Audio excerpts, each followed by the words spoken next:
आम्ही 5 वर्षात या राष्ट्रीय शिक्षण धोरणाची अधिक प्रभावी अंमलबजावणी जर व्हायची असेल तर कोणती पावलं उचलणं अत्यावश्यक आहे आणि एकूणच हे धोरण किती महत्त्वाचं आहे आणि ते कसं महत्त्वाचं आहे? हे धोरण भारतीय नागरिक सर्व बाजूंनी घडवण्यासाठी एक चांगला नागरिक, आदर्श नागरिक, की ज्याला आपल्या संस्कृतीची जाण आहे, की भारत आपली माझी संस्कृती काय आहे.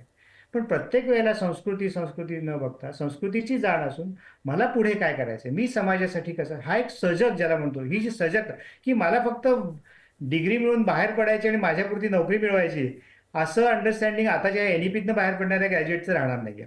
तो समाजाकडे की अरे नाही, माझी समाजाला काही उपयोग आहे का, आणि मग मला माझा उत्कर्ष साधता साधता समाजासाठी देशासाठी काय करता येईल, हा एक विचार त्या शिक्षणातच दिलेला आहे. त्यामुळे मग एक चांगला, अतिशय चांगला नागरिक घडवण्यासाठी हे शैक्षणिक धोरण अतिशय उपयोगाचं आहे. कारण नुसता सेन्सलेस इंटेलिजंट ग्रॅज्युएट काही भारताच्या कामाचं नाही. यासाठी हे धोरण खूप महत्वाचं आहे.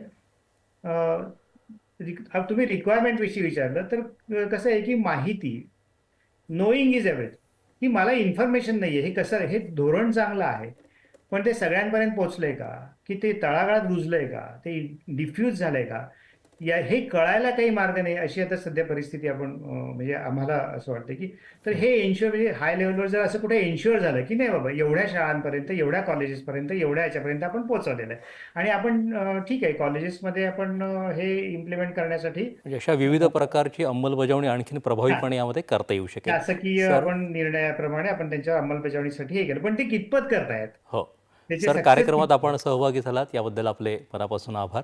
याबरोबरच हा विशेष चर्चात्मक कार्यक्रम इथं संपला. पुन्हा भेटूयात नव्या विषयासह.